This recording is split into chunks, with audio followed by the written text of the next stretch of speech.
As I'm recording this video, you hear a lot about stagflation. You have a lot of people talking about higher inflation with the low demand environment, low economic growth, slow economic growth with higher inflation. That is very similar to what we had in the 70s.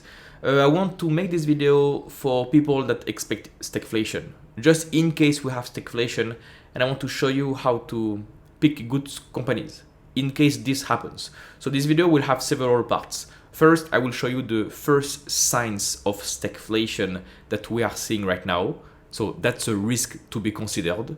Two, how to position your portfolio so you can benefit from stagflation. So in case we don't have stagflation, you're fine because these are still quality companies, good investments. But just in case we have this risk and inflation goes up again massively, you are protected. You are prepared, and this is how you can outperform the market to hedge between this, to hedge against these big risks. So yeah, it will be a pretty interesting video, no original format here. And in this case, this is your first video from this channel. Welcome. My name is Christophe Nour. I've been investing in the stock market for almost a decade now, and I have achieved a performance of 25% per year, hedging against big risks like this. And during 2022, I didn't lose a lot of capital because I was hedged against big inflation companies in the oil market that benefited from higher oil prices. And maybe in 2025, 2026, we will have a big spike in inflation. You start to see signs of a new inflation wave that is coming. Look at this. This is a chart from Cali Cox, so thank you Cali, year-over-year CPI broken down by goods and services. What you can find is the core CPI, so that's the index for inflation, was very high. That's the dark dots, black dots, was very high in 2022 and trending down. But what can you see? The core services are still high at roughly 5% in blue.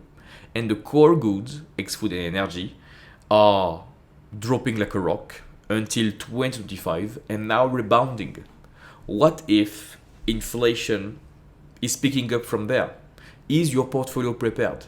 If your portfolio is not prepared for this big risk, because that's a major risk, you will lose thousands and thousands and thousands of dollars. So it costs nothing to be prepared. It's not an opportunity cost because you are still investing in quality companies. Just not hedging your portfolio against this kind of big risks will cost you a lot of capital. So you definitely want to be prepared. Let me read what she's saying. I don't use the word stagflation lightly, and I don't think we are there yet. But we are in an environment of stalling demand, hiring, and increasing inflation. In July, services and goods inflation increased year over year for a second straight month. Services prices are inching higher, while goods inflation is screaming higher, which should be expected because we the people often pay for extreme tariff policy. Yeah. Price shocks aren't happening across the board, and they might not be putting pressure on your own budget, but it's happening. The shift in inflation prospects could be especially treacherous if you're convinced we are getting a rate cut in September after a gross July job report. Yes, now as I'm speaking, we are in August, and people expect the Fed, the Federal Reserve in the US, to cut interest rates. I'm telling you, if we have a cut in interest rates, it's much likely inflation picks up from there. The economy is still hot when it comes to inflation. Normally, you want interest rates to be high to calm inflation down.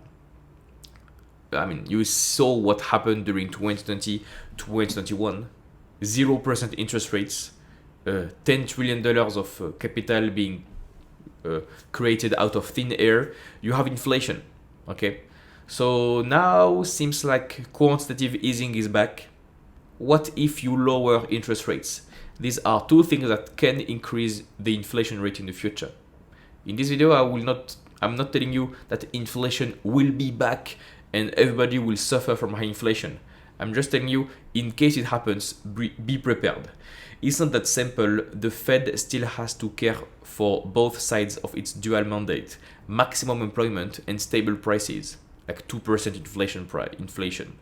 And both are in trouble. Yeah, employment is becoming weak, and inflation is higher than the expected 2%. The mandate for inflation target, the target is 2%. Now we are at 3%, and people want a rate cut. I mean, we are still not here. So in 2022, the Fed said inflation was transitory. Yes, but we are still not back to the target. So maybe the long-term target will not be 2%, it will be 3%. Guess what? After this, it will be 3.5%. Now we are still not at the 2% target. While the Fed cares about both services and goods inflation, it's inherently concerned more about the services side. Services inflation reflects demand, and demand can be influenced by interest rates. However, while Jerome Powell would be the first to admit that the Fed can't do anything about trade policy, the concern here is that fiery goods prices forces services prices higher. This may be a possibility, although if you believe the job market is cracking, you'd be less worried about this. Yeah, sure. I know you, retail investors, want to lower rates. So do I. And some companies, even in my portfolio, would benefit from lower interest rates. Companies that are doing leverage buybacks, they want the lower interest rates. They want the debt to be cheap, so they can have a lot of leverage to do levered buybacks. In my portfolio, I have AutoZone, I have MSCI. They want lower interest rates. Everybody wants lower interest rates because it's an easier world, but it will maybe create inflation in the future. The market clearly does want lower interest rates. It's all but shoving J. Powell hands onto the lever. Trade carefully here. By the way, if you're looking for a complete framework to analyze stocks and build a strong portfolio, I have a coaching program. More on that at the end of the video. One thing that can prevent the slowdown in economic growth would be the margin expansion. If you look at the S&P 500 and the biggest 500 companies in the world, you have their margins that were trending up since COVID. So more software, better margins, more efficiencies. So that is the reason why the S&P 500 is trading at a rather expensive multiple right now. It's because businesses are getting better, so they deserve a better multiple. So be it. What if you have a stabilization of the margins? What if operating margins are no longer going up anymore? That's another sign of that's another risk that you have to hedge against. In case we have a correction, in case we have a crash for some reason, in case you have a capex ramp up in the future and margins will go lower, people forget, but we were there in 2022. 2023, that was like a slowdown and then an efficiency year. It can happen again. Everything is working in cycle. So now that you are aware of the potential stagflation here, I mean, I can scroll down. You can maybe have the number of stagflation words that are being said during earnings calls or something like this. Is this? The number of stagflation mentions in the news recently peaked. Yeah, you have more and more news articles about stagflation. It's not terrifying at the moment.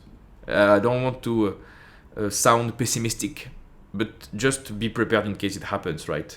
It's not alarming right now, but is trending in the wrong direction. Let me put it that way. So, what can you do to hedge your portfolio in case inflation picks up? So, I have my public portfolio on eToro, and this is my portfolio. The majority of the stocks I have here have the same attributes. So I would say the majority of my portfolio will be hedged in case of stagflation. Why? Because of several things. The first thing out of all these businesses is, one, they have a moat. They have a competitive advantage. So they are better than competition. In case we have inflation, or in case we have I don't know, slowdown in the economy, these businesses will be fine. You have Google that will still be fine. MasterCard still be fine. MSCI still be fine. Fortinet still be fine. You will need cybersecurity in the future. So in the short term, in case you have a slowdown, if you have a crash in the market, you will be fine because you have a moat. Second aspect of the moat, the majority of these businesses have pricing power. They have the ability to raise their prices and customers will pay. You don't have a lot of companies that can do this sustainably. Almost all the businesses I have here have improved their prices, raised their prices, and customers are still paying. I would not say the same about car makers, automotive companies. For automotive companies, this is the worst kind of investment you can make in a stagflationary environment. If you are watching this video and you own a car maker, Ford, Stellantis, BMW, if there is an economic slowdown, fewer people will buy cars, so they will suffer, fewer sales. They will have lower margins, so lower net income, and they don't have much pricing power. So they will actually suffer. They will have to make discounts on their cars. Margins will go down. I mean, that's the worst way to invest in a stagflationary environment. Most of the businesses I have high gross margins. If you have high gross margins, that's the difference between your revenue and the cost of goods sold. The higher the better, in general. The higher the better. And if you look at MasterCard, for example, they have gross margins at extremely high level. If there is a stagflationary environment, it's okay. The business doesn't have much costs of operation, so they can survive in case we have a higher inflation, and they will take a take rate on all the transactions, all the volumes. You have also MSCI, for example, with extremely high gross margins. And I'm very happy with the portfolio I have today. You can do the same with Meta Platforms or Google. First, competitive advantage moat. Secondly, pricing power. 3, high gross margins. 4th, you have great management teams that can be flexible, and the key focus for all these businesses, the key focus is efficiency. How do you get more juice? How do you squeeze the lemon? How do you squeeze the business to have better margins over time? I have checked the track records for all my businesses, all my stocks, and the management team is very competent. They know exactly what to do. This is not the first crash. They've gone through many crashes in the past. So in case we have a market crash, in case we have a stagflation, in case inflation goes back to an extreme level, they are ready. It's not the first round. You have a Bruce Flat for Brookfield that has been here for so many decades. AutoZone, same thing. Actually, AutoZone may benefit from stagflation. MasterCard may benefit from stagflation. MSCI may benefit from stagflation. Landbridge may benefit from stagflation. Actually, stagflation can be quite bullish for my portfolio for half of my stocks. But everything is prepared. Google, Amazon, these are strong businesses. So now let me tell you the businesses you want to avoid in this kind of stagflationary environment. So you just reverse the formula. Businesses without any moat. Businesses without any competitive advantages. Businesses without any pricing power. Businesses that need to attract customers to have more revenue. So it's not inbound, it's outbound. You need to collect money from your customers. Companies that doesn't have much love from clients. Companies with weak management teams. Companies that will dilute the shareholders. Actually, if you look at all my holdings, most of them are doing buybacks. So in case of market turbulence, in case you have a market correction, in case you have a problem, a panic in the macro environment, these companies will do buybacks. These companies will invest in themselves. I want to avoid companies that will panic and dilute the shareholders. And maybe you want to do the same. So you have a clear distinction between good quality companies with immense gross margins, a quality management team that has been here for many decades. they will do very good when it comes to inflation, stagflation. And other businesses without any moat in a capital intensive industry with high capex that doesn't have much moat, doesn't have a quality management. You have a clear distinction here, and if you are watching this video and you don't know how to differentiate the two kind of investments, as always, you can book a call with me to join us in the coaching program, and we will be able to review your portfolio and show you the way of investing in quality businesses available at a fair price, a cheap price, and holding for the very long term. So I hope it was helpful. I'm not hoping for stagflation actually. It's not a warning sign at all. Please don't believe everything you see on the internet. We are not in a panic mode right now, but just in case it happens, because we start to see early signs, in case it's becoming scary in the future quarters, please be prepared in your portfolio. And as always, if you want me to personally help you, you know what to do. If you like this content, I have an investing coaching program. In this program, you will learn a complete investing process. You will learn how to find good stock ideas, how to properly value stocks, when to buy, when to sell, so that you can build a strong portfolio with great companies. Additionally, in this coaching program, you will have access to my personalized guidance for long-term results. We will do weekly calls where we analyze stocks together, and you will have access to my private number available 24/7 for full support. If you have any questions, I'm here to help. Click the first link in the description below to get more information. You will get a short video that explains how everything works completely for free.